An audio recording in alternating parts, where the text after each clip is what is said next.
This is Yano Anaya, aka Grover Dill from the movie A Christmas Story, and you're watching the Food Folks Fun Network. Thanks again. Grover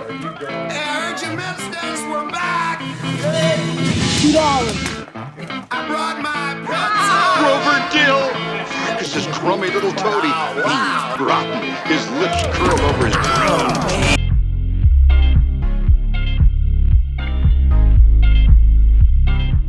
Welcome to the Motor City Mama Show. Today we have a very special guest, Yano Anaya from A Christmas Story. You played our favorite little toady, Grover Dill. Welcome to the show. Thank you for having me. Appreciate that. So tell me a little bit of your experience working on the movie. Oh, boy. So experience as a 10-year-old getting his very first movie was exhilarating. I could just briefly tell you, like, my audition experience was got a message on the answering machine. Remember, we're back in 1982, back in this time, and almost 83. Went on this audition, which you got to remember, there's no cell phones, there's no GPS, there's none of that, right? So my mom back in the day pulls out the big old book, which is the atlas, and figures out where we got to go. So we end up at this gym, which is called the YMCA, back when it first opened up in the valley where I'm from, and close to Hollywood, California, and showed up with 300 kids there. And I told my mom, I was like, Mom, I'm never going to get this job. There's 300 kids here. I'm not going to audition for this. And she just said, just do your job. Just go in there and audition, and we'll go do something else. So I did that. Got a call back 2 days later, and same thing, same gym. About half the kids. I'm like, I'm never going to get this job. Same thing. Just do your job. Just go to audition and have fun. And so I did that. Mind you, I was actually reading lines for Scut Farkus. I was auditioning for Scut Farkus, the role of Scut Farkus, which was the lead bully. And so 2 days after the first callback, I got another callback, and I ended up in a small room with Bob Clark and Gene Shepard and a couple of other producers, which, of course, at 10 years old, I had no idea who they were or how important they were to this movie. And I just did my job, went in there, read my lines, and Bob Clark was like, do it like this and do it like that. And so I just followed direction, and he's like, go ahead and wait outside. And I went outside, and about 10 seconds later, he came out, pulled my mom to the side. And then he went back into the room. My mom came to me and said, all right, you got the job as Grover Dill under one condition. And I was like, well, what is that? Like, you got to cut all your hair off. Oh, no. And at the time, I'm 10. We're talking about the 80s, right? My parents are hippies. And my dad had already passed when I was 5.5 years old. So my hair had never been cut. And I'm 10, so that's 10 years of growth. And I'm like, nope, I'll pass. I'm not cutting my hair, Mom. And she's like, what? No, you're cutting your hair. This is like the big opportunity for you. It's your very first movie. I'm like, no. And I started to throw a fit, right? I'm 10 years old. And she's like, listen, your hair will grow back. You've got to do this. This is your first movie. Look at how successful your sister has been, which my sister, her name is Katie Kurtzman. You can Google her. She's all over in the 80s for a lot of work that she did. She was the inspiration for my mom to put me in show business. And so I said, okay, I'll do it for you, Mom. I'll cut my hair off. So off we went. And that was my experience, one of them in the beginning parts of it. Filming was extraordinary. I got to fly first class as a 10-year-old to Cleveland. First time I've been first class on an airplane. Last time, no, just kidding. But we flew first class there. And you got to remember, back then there was no Patriot Act. There was no security. There was none of that in the airport. So you walked right up to the airport and went right onto the airplane, and you got to meet the pilot, and I got to sit in the pilot's chair, and they gave me my wings, and they did all that when you're a kid back in that time. And so it was an incredible experience. And then getting to Cleveland and meeting the other cast members, I met Zach Ward in the wardrobe, and we kind of clicked right off the bat. We became kind of best friends and roll dogs ever since then. He's my brother, and he'll have the exact same conversation about how we met, how we clicked. And so meeting the crew was amazing. Their first couple of scenes that they tried to shoot was a challenge for them in Cleveland because it didn't snow. So they spent a lot of extra time and money trying to create snow for the scenes of the exterior part of the house.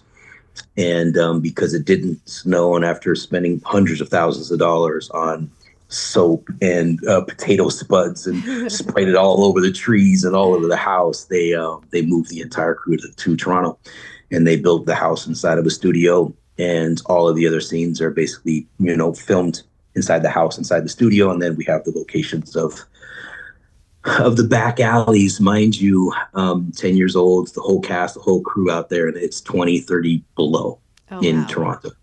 It's freezing. I bet. Yeah. So that was my experience as a kid with A Christmas Story. And of course, we had no idea where it was going after that. So, Yeah, it's turned into something huge. And this generation, we grew up watching it. So we're showing our children, and they're going to show their children someday. So I think it's just a movie that is going to be timeless. So, it is. yeah. Did you think it was going to be such a huge hit when you recorded? Yeah, it's a great question. I had no idea. Like, we all just did our job, and we had a blast. And this was my first movie, but this was not Peter Billingsley's first movie, or Scott Schwartz, first movie. And even Zach Ward was pretty famous in Toronto, but I had the opportunity to work with two stars, right? So I mean, Scott Schwartz had just did The Toy, and he did oh my God, what's his other movie that he did? It'll come to me here in a second. Kid Co. Thank you. And then of course Peter Billingsley was in everything when he was a kid, and so it was an amazing experience to work with a couple of stars. That was inspirational to me. But we went to the premiere in Hollywood at Mann's Chinese Theater, and that was a good experience. And then they released it November 18th, the same year as Rocky III came out, and it did crap. Like, nobody really cared about it. You know what I mean? And it kind of got against shelved. Rocky. So It went up against Rocky III. So it got shelved till 96. And there was some pretty inspirational people that pushed Warner Brothers to put it on TV. And once Turner decided to do that with a couple of other, Christmas movies, that's when it started to show. It was actually, back then it was 72 hours. Like the first couple of years, it was 3 days in a row they showed it. And then it just continued to get better ratings and better ratings and better ratings. And every single year, even in 2025, they got better ratings in 2024. Well, so it's definitely become a tradition. Every Christmas Eve for the last 20 years, for me, that's my tradition. I watch it round the clock. Yeah, so that's it's amazing. become a part of my life, and now it's always been a part of my life, but it's become a part of the next generation. So it must be great to be something so important. It's a blessing. It's a gift to be a part of something that is in hundreds of thousands, not millions of households every single year. Right. That tradition of you watching it, and that tradition of the movie, it's family oriented, right? So what the underlying connection between all of us Christmas Story fans is Christmas, is the love of bringing family together, right? That's the tradition, which is amazing. Those qualities, and even every single character was pretty much my favorite. Even the grumpy old dad, but he was so loving. He loved his family, but he was a grump, and we love that character. Absolutely. Just it like resonates with so many people. We love the bullies. Yeah, like every character resonates with people so much. Absolutely. It's just such a well put together movie. Yeah. Well, Christmas Story wasn't your first role. Tell us how you became a member of the Screen Actors Guild at the age of 3. I was shocked when I heard that. I'm like, wow, what a success. Yeah. So I had mentioned earlier, because of my sister, Katie, right? So when my father back in 1975 got a job in Southern California, he packed up the entire family, moved to Hollywood, or actually it was the San Fernando Valley, which is about 20 minutes from Hollywood.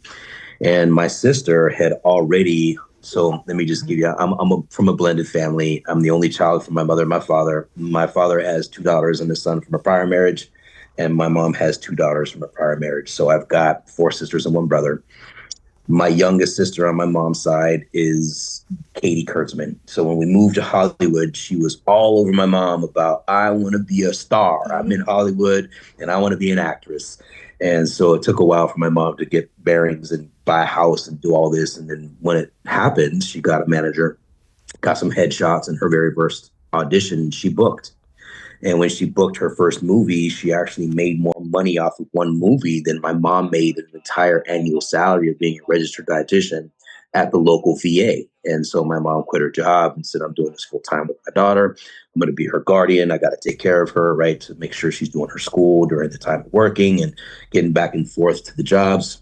And because my sister was going on so many auditions, of course, there I am on my mom's hip. And it just happened to be at 3.5 years old. One of the stage hands or directors comes out and says, hey, can we use your child for this scene? Mm-hmm. She's like, sure. He's here anyway. So they put me in as a little child, and that gave me the opportunity to become a SAG member. So becoming a SAG member was the door opening for me to go on auditions. And so I just used the same manager as my sister, went to her drama classes like I was in drama class at age 4. And it was fun. It was fun. Yeah. And as a matter of fact, I don't know if you guys remember the Bad News Bears. Oh, yeah. The TV show, The Bad News Bears, used to be there every single weekend at my manager's house. So it was fun going there with a bunch of boys and girls that were a little bit older than I was, but just like having acting class. It was like having acting class with kids that are actually working on TV. So it was super fun when I was a kid. And that's kind of how it went off. And I just started to get work in a lot of commercials from there. Yeah. I mean, you get to play pretend. What a better game for kids to play. Exactly the point, right? It was all pretend. And at that age, it was just fascinating to create. Yeah. So I heard that you were in a Van Halen music video. So tell us about that.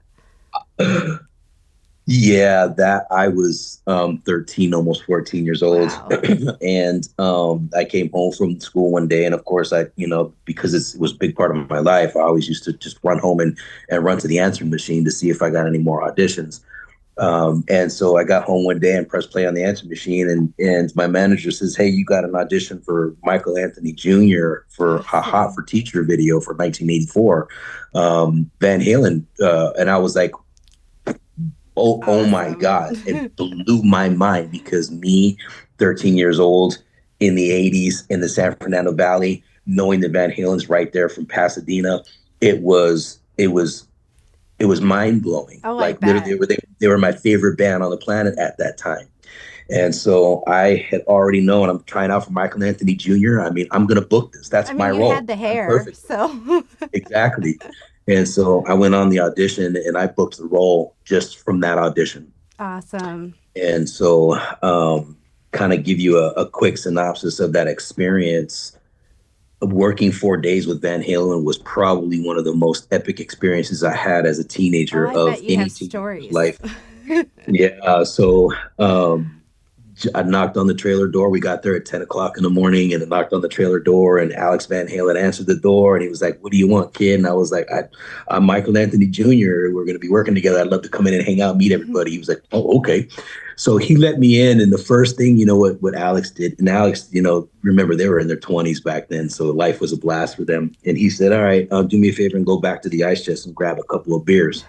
I'm like, it's like 10 o'clock in the morning. Okay, so I went to the back of the ice chest, and I opened up this ice chest, and there's Schlitz malt liquor tall cans. Oh, no. And he said, grab 2 of them. I'm like, I'm thinking to myself, he's going to drink 2 beers before we go to work.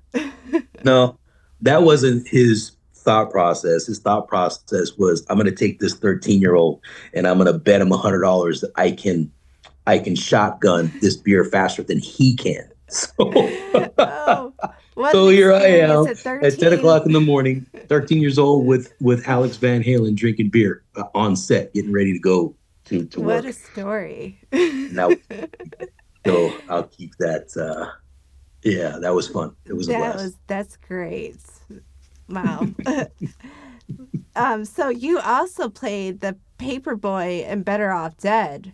And I remember the scene, $2, and he's running after, and I was just cracking up when I found out that was you. So let me I want to clarify that, because that's Damien. So Damien actually got cast as the main paper boy. Okay. I am a paper boy amongst all of them that were in the movie. Okay. Now, what if you go back and you watch it again, now that you've heard my voice through some headphones, you'll recognize that Damien's voice in the Uh-huh. movie is actually mine. I did his whole voiceover. So Okay.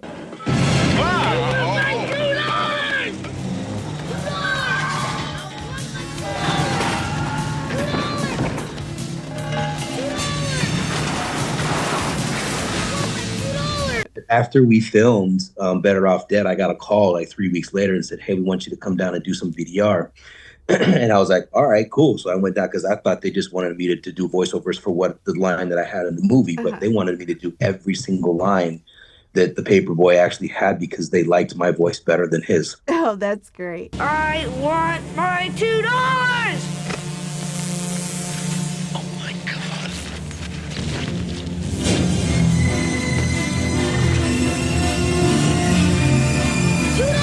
So when he's going down the mountain on his bicycle, that's That's my you. voice screaming. You know what I mean? All that. So the whole voiceover is mine. So that is you yelling Yeah. $2.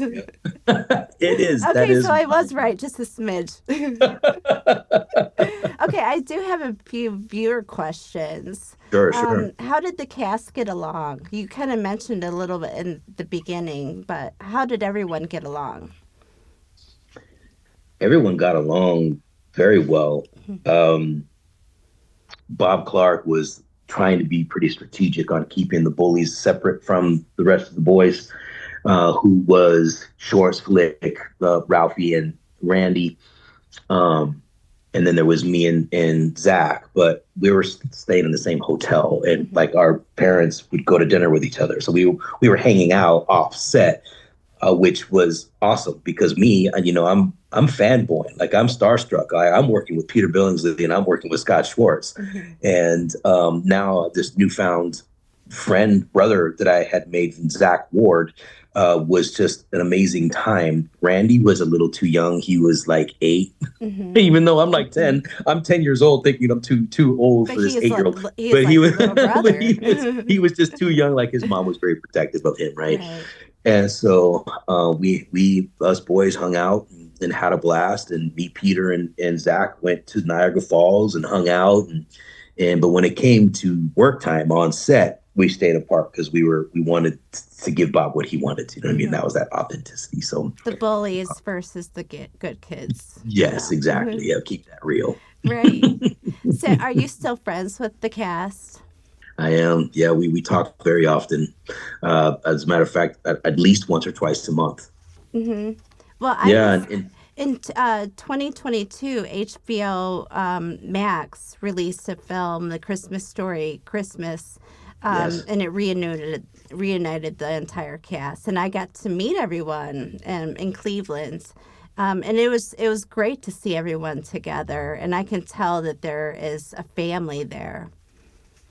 Yeah, I'm glad you experienced that. Yes. That's another thing that this movie did, right? So this movie literally brought everybody together, and it seemed like we all just got along so well.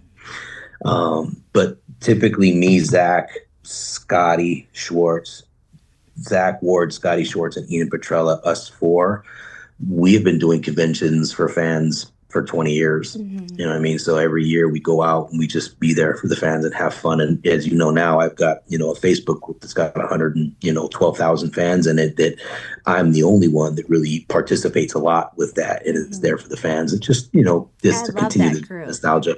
Yeah, thank you. I'm going to be ordering the advent calendar this year for sure. Awesome. Promise. I've been a member for 2 or 3 years now. So, Right on. so one of my bucket list adventures was to go to the Christmas Story house, and they have a museum there, and it's also an Airbnb, and they have the Bumpus house next door is an Airbnb. Yep. Does the cast ever come to Cleveland to reunite there? Yeah, absolutely. Cast members will go back and forth. The last convention that we actually had, I believe, was in 2014. Okay. And we're actually going to be doing an event at Castle Noel in July. So July, Okay. Christmas in July. the second weekend of July, there's going to be a event from the Christmas Story cast at Castle Noel. So that's going to be Okay. super fun. I'll be You there. can actually that will be marketed here shortly. It just got the green light on it today. So yeah, we do. We come back to Cleveland often, and it might not just be at the house; it might be at other places as well. Okay.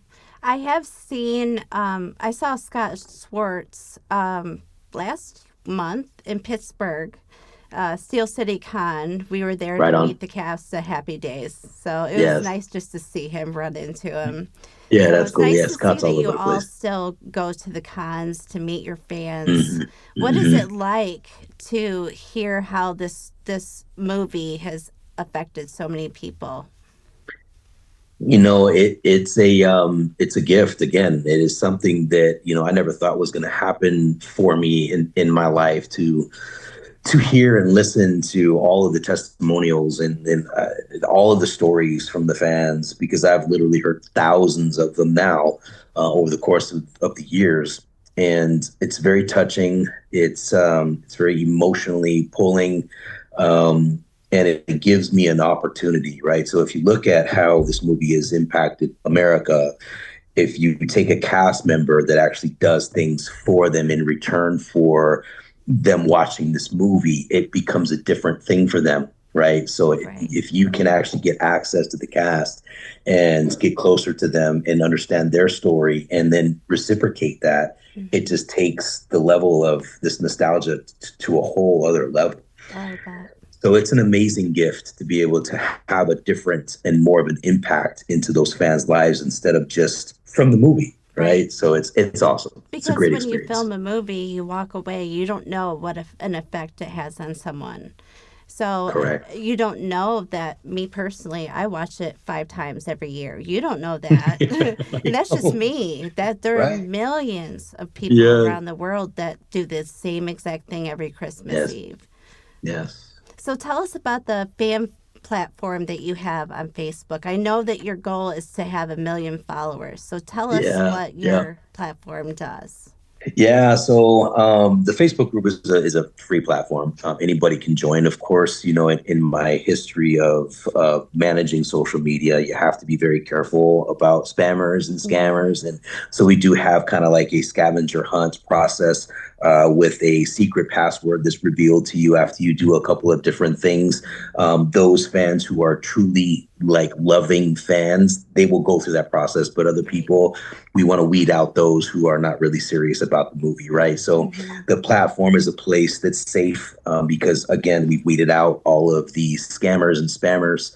It's a safe place for the fans to come and share their experiences about the movie with each other. It's become a family, like you had said. Like even at the 40th anniversary in Cleveland, there were fans that came up to me and said, I've met so many wonderful people from this group that now I have more friends that I never would Mm-hmm. have had outside of this group. So it's making a big impact that way.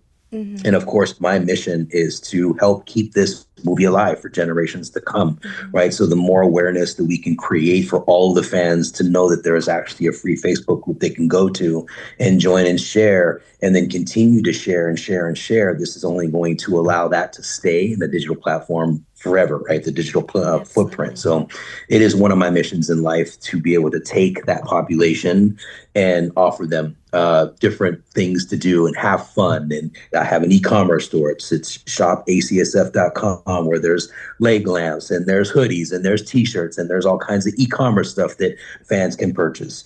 And then we do contests and we have a private Facebook group. And so there's a lot of really fun things that don't normally happen just in a regular Facebook group. Right. And as we grow and we have more people, then we can give back in a bigger way, right? So Mm-hmm. that's the ultimate goal from the Facebook group. I think it's wonderful what you're doing, and you're reaching out and you're expanding your fan base and growing the Christmas Story family. Yeah, thank you. So Appreciate tell that. us about your current projects. You have a women's clothing boutique.